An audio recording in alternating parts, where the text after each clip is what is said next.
El dolor de volver a Michoacán prácticamente cada semana, o cada 15 días, o cada mes. El dolor de volver a Michoacán. Otra vez, Germán. Otra vez Michoacán. Ciro, yo estoy, lo digo sin teatralidad, yo estoy entre triste y enojado. Yo estoy descorazonado. Es mi tierra. Y por cierto, citando a una poetisa rusa, Ana Akhmatova, le llaman tierra, es mi tierra porque nos ponen a yacer en ella.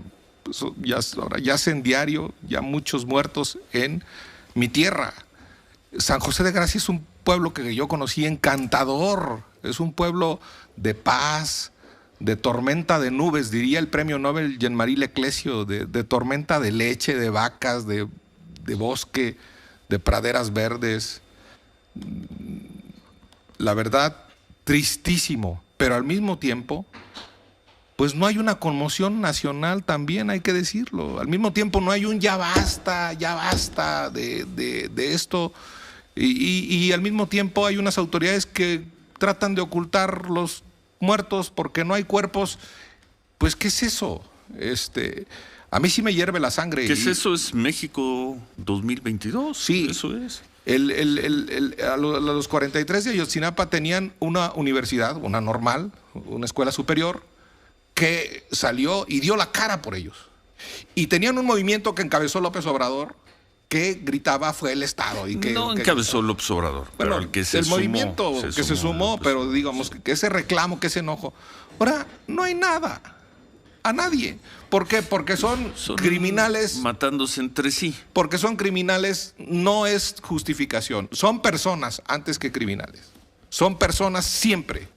Y son muertos y dejan a familias adoloridas y atemorizadas porque no van a estar denunciando o no van a ir a andar buscando en las oficinas de gobierno a sus muertos. Los van a ir a buscar con sus manos, como muchas gentes y organizaciones civiles buscan, como Solecito, como grupos de madres buscadoras que desentierran en Allende, en Coahuila, que desentierran en Veracruz, que desentierran a sus propios muertos.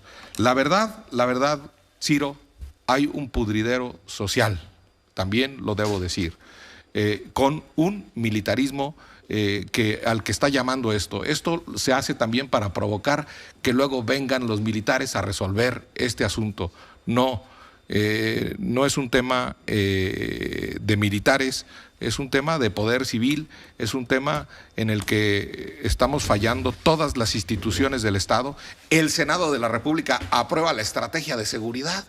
Pues estamos fallando nosotros. Está fallando el gobierno del Estado de Michoacán, que ya lleva más muertos en los pocos días que los últimos meses de Silvano. Está fallando el gobierno de la República. Ese desdén, esa indolencia, que no le duela, a mí me disgusta. Y por el otro lado, yo sí creo que no se debe ya andar escarbando en el pasado. Eso de que Felipe Calderón declaró la guerra y por eso se mataron ahora en San José de Gracia, eso sí es una confrontación estúpida, como diría el señor Carlos Slim, que tiene razón. Pues es la principal estrategia discursiva de este gobierno en la lucha contra el crimen. Heredamos una cosa terrible. Para empezar, se la heredaron al anterior gobierno. Porque si nos vamos para atrás, pues es que heredamos una serie de enconos, rencillas desde la Revolución Mexicana. Pero seguir culpando a Felipe Calderón por hechos como el del... ¿Fue el sábado o el domingo? El domingo, sí. El domingo en San José de Gracia, Michoacán. Solo el presidente López Obrador y la incapacidad que ha tenido su gobierno, incapacidad para darle un giro a la situación de inseguridad y violencia que vive México. El gobierno del presidente López Obrador está en la segunda mitad ya de su gestión, segunda mitad. Le echa la culpa a una decisión que tomó el entonces presidente de la República en diciembre de 2006. Porque además, si comparas las cifras de violencia entre aquel México, el del 2007, 8, 9, 10, 11, 12, con el de hoy, Son incomparables. Son incomparables con la violencia que se vive. Sí, lo digo sin frivolidad y lo digo rápidamente. Sin frivolidad, sin ánimo frívolo. Tiene más responsabilidad en este país el director técnico del América, que ya se fue, del Club de Fútbol del América, que quien persigue los delitos. Porque el 90% de los delitos se persigue, hay impunidad. Y no pasa nada, no lo corren. Y al del América ya lo corrieron. Tiene más responsabilidad un entrenador de fútbol en este país que quien persigue al delito. Eso no va bien. Vamos a pausa, son las 8:20, volvemos.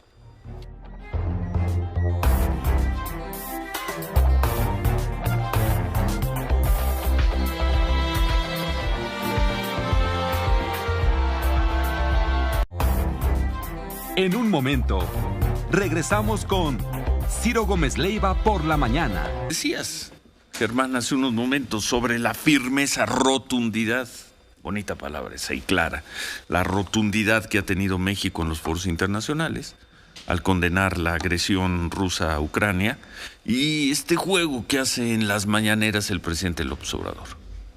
Este juego que no es el juego al que jugaba con Trump. Pues no. Y de repente Trump tiene tics que apoyan a Putin. Yo estimo que el presidente debe ser más rotundo en sus términos, en términos comerciales, en términos de armas. No sé, no estoy seguro, pero tengo la sospecha de que se compran armas a Rusia. ¿Tienes la sospecha? Sí, no, por eso dije no estoy seguro. Pero no se debe comprar absolutamente nada en términos de aluminio, en términos de energía, en términos de madera, en grandes cantidades, en grandes volúmenes a Rusia. No nos hace eso más soberanos. Nos hace soberanos actitudes como la de Lázaro Cárdenas frente a la Federación Rusa cuando asiló a Trotsky. Nos hacen soberanos actitudes como la de los niños de Morelia con la República Española o la de romper relaciones de José López Portillo, mira nada más que esté citando a López Portillo, de romper relaciones con la Nicaragua del dictador Somoza, mientras hoy se abraza a la Nicaragua del asesino Daniel Ortega. Uy, entonces, estás muy duro, Germán. Con Daniel Ortega, sí. Estás muy duro con el tema. Por cierto, aprovecho porque nos escribió una persona, no voy a dar su nombre, y nos han escrito, Manuel, en más de una ocasión, lo decimos contigo al aire. Les gusta mucho tu participación en el programa, pero dicen, ya no es el Germán Martínez que en la campaña del 2018, cuando eras candidato por Morena al Senado, eras muy firme, eras muy rotundo en tus posiciones, afirmaciones, palabras sobre Andrés Manuel López Obrador. Muchos de nuestros radioescuchas recuerdan tu frase extraordinaria de México necesita un presidente, no un gerente. Y dicen, ya no es ese Germán Martínez. Ciro, pues vamos a ver en la revocación del mandato cuántos de los 30 millones de mexicanos que votamos por López Obrador se redujeron. Yo no aspiro a otro cargo público. Yo le creo y le creí lo de por el bien de todos, primero los pobres. Y se va a medir en cuántos pobres deja y en cuántos pobres asumió la presidencia, López Obrador. Y yo represento por mi biografía una clase media que no está contenta con López Obrador. Y lo veremos en los 30 millones de pobres que ya se redujeron, en los 30 millones de votos que ya se redujeron a 15 millones de votos en las elecciones pasadas. Y vamos a ver cuántos y vamos de a ver salen ahora de esos cuántos salen en la revocación. Yo no tengo, un mes. Yo no quiero un presidente, yo quiero un presidente, sí. Yo no quería un gerente, pero tampoco quiero un locutor hablando en un templete. ¡Oh, qué duro! Bueno, y quienes hemos seguido prácticamente todas las semanas a Germán Martínez, lo que vemos es un análisis semanal de los hechos, comentario con el sello de Germán Martínez, y es un orgullo tenerte en este programa y ojalá quieras seguir viniendo con nosotros mucho tiempo más, incluso cuando termine este gobierno, si es que todos seguimos aquí, pero indudablemente ha habido semana tras semana, paso a paso, poco a poco, ha ido creciendo la posición crítica de Germán Martínez. Yo no diría contra el presidente, contra decisiones muy concretas, acciones concretas, palabras concretas del presidente. Entonces, quienes opinan eso sobre Germán tienen razón. Ha habido una evolución o una transformación del personaje en función de cómo se han ido transformando los hechos también. Ahora, quizá, Manuel, aprovechando esto, quizá valdría la pena, piénsalo, tú eres el productor del programa, ¿no?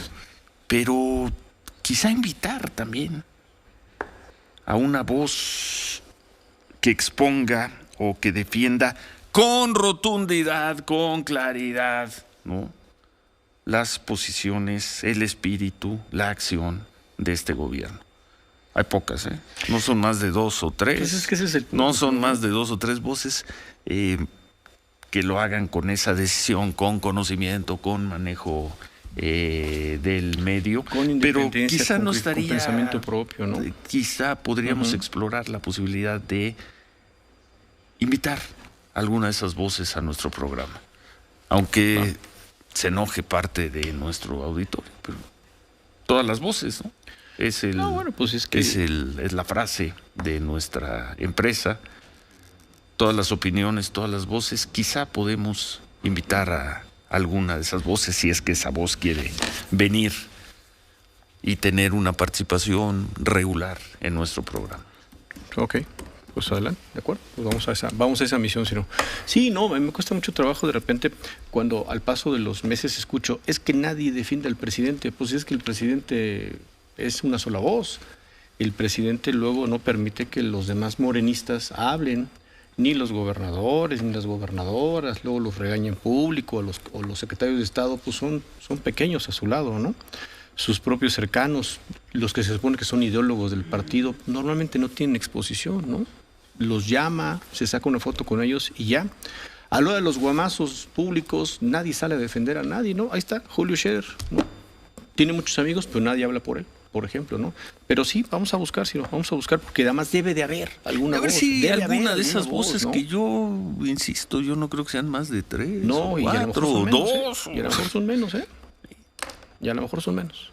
Vamos a ver, vamos a hacer contacto con alguno de ellos y a ver si quieren sumarse al programa, Germán. No, pues yo encantado, Ciro, agradecido contigo. Yo digo aquí libérrimamente lo que me da la gana. Expreso libertad y ese es el México que defiendo, y ese México no está en peligro. Ese México no está en peligro, el México de decir libremente mis palabras aquí. Y lo agradezco yo a Ciro Gómez Leiva, le agradezco al señor Azcárraga, le agradezco a la empresa. Y sí, aquí es para abrir la conversación. Déjame por primera vez en 4 años hacer una precisión, corrección a lo que acabas de decir. Dices, yo digo aquí lo que me da la gana.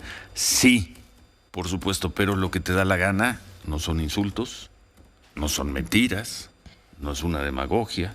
Tú das información y sobre la información haces un análisis basado en hechos, no solo basado en hechos. El senador Germán Martínez prepara sus intervenciones. ¿Cuántas veces lo hemos visto? Abre su portafolio, su carpeta, y de ahí saca subrayado, como dice el artículo tal, no, como se sentó en tal jurisprudencia, o como escribió, hace citas. Entonces sí, dices lo que te da la gana, pero no vienes a insultar, no vienes a agredir, no vienes a abrir pleitos, vienes a hacer una revisión de hechos en función, desde luego, de tu perspectiva, y siempre muy bien fundamentado. Es lo que se merece según yo, no sé. No, bueno, la verdad es que me ve con cara así. No, sí, Ciro, porque la verdad es que el senador normalmente cruzamos mensaje, una llamada un día antes de que venga, y me dice, ¿y los temas? Te hagas pato, amigo, y los temas para preparar precisamente lo que tengan que prepararse, Ciro, no es un asunto de ocurrencia, ¿no? Hay temas de discusión nacional que me parecen muy claros para poder llevar en la mesa. y hay otros que se proponen después de hacer una charla de ida y vuelta, ¿no? Yo puedo subir a la tribuna del Senado a improvisar, los senadores como quieran, pero el programa, el auditorio de Ciro, hay que respetarlo. No, sí. ¿Cómo lo hacen todas las personas que se sientan ahí? Sofía, Miriam, Padgett, Marco. Sí. Tratando de hacer bien el trabajo. Bueno, conclusión, vamos a invitar. A ver si quieren. Vamos a invitar a una de esas voces, a buscar primero y a invitar a una de esas voces firmes, contundentes, claras, rotundas y lúcidas. Que representen el pensamiento, el espíritu, la acción de este gobierno. Vamos a pausa, 8:35, volvemos. Concluimos, senador.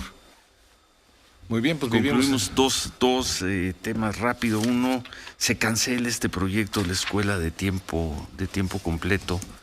Y segundo, una opinión tuya sobre el caso de los abogados, estos señalamientos que he hecho, acusaciones del abogado Juan Collado contra un grupo de abogados que supuestamente tiene de fondo a Julio Scherer, el ex consejero jurídico de la presidencia. Pues muy brevemente sobre lo del programa de escuela de tiempo completo, es lamentable, es uno de los más grandes errores en materia de educación que ha cometido este gobierno desde el ciclo 2019-2020. Ya se habían quitado 5,000 millones y lo defendimos, quiero decirlo con claridad, lo defendimos el entonces presidente de la Comisión de Educación, el ahora gobernador Rocha, y yo frente al entonces secretario de Educación, Esteban Moctezuma, porque efectivamente el programa de tiempo completo es una ayuda a las mujeres, sobre todo, para que recojan sus hijos 2 horas y media después en las escuelas, pero ese programa no solo es una ayuda a las mujeres y va a lastimar a las mujeres trabajadoras, sino que de ahí surgen los mejores niños, de los niños que venían a ver al presidente, los niños más aplicados del país, incluido las escuelas privadas, la mitad venían de los programas de escuelas de tiempo completo. Pero voy a decir algo que tiene que ver con el Sindicato Nacional de Trabajadores de la Educación. Quiero oír al sindicato, ¿qué dice? Se consolidaban las plazas, 2 plazas para atender a maestros. Ahora se van a desconsolidar, es decir, se les va a pagar, se les va a seguir pagando a los maestros sin que trabajen, o ya se les va a quitar una plaza de las plazas consolidadas que tienen. La verdad es lamentable, rompe el equilibrio social de las familias. Debía haberse aumentado y era poco, 5,000 millones. Con cancelar la revocación de mandatos, si hubiera puesto la mitad y a ver de dónde sacamos la otra mitad. Grave, porque la escuela no son ladrillos para ponerle dinero al mantenimiento de las escuelas. Y la afectación que va a tener esto en no sé cuántas familias, en cuántas mujeres, en cuántos hogares y en cuántos niños. En los más pobres, en educación pública. 9 de cada 10 niños van a educación pública. Y hay que defender lo público, porque lo público es lo único que tienen los pobres para salir de pobres. 33 millones de mexicanos van a primaria, secundario, preparatoria, y de esos en escuelas de tiempo completo, en educación básica, les daba una garantía de un exitoso futuro que se les está cancelando. Bueno, ¿algo sobre los abogados? Yo respeto muchísimo, ayer entrevistaste a Agustín Acosta, es un abogado serio. Está defendiendo a uno de los acusados. A uno de los acusados, le escuché sus argumentos, creo que es atendible, pero debe investigarse a todo mundo. Lo ha dicho bien el presidente, no va a meter las manos al fuego más que por su hijo menor, hace bien que no meta las manos al fuego ni por Pío, su hermano carnal, ni por su hermano, que no es su hermano, que es Julio Scherer. Entonces, que se investigue a todos, que el fiscal investigue imparcialmente a todos, porque ya lo dije y lo vuelvo a repetir, tiene más responsabilidad el entrenador del América que el que persigue los delitos en este país. Y eso se llama impunidad. Nadie debemos estar sustraídos a que se nos investigue cuando hay una acusación.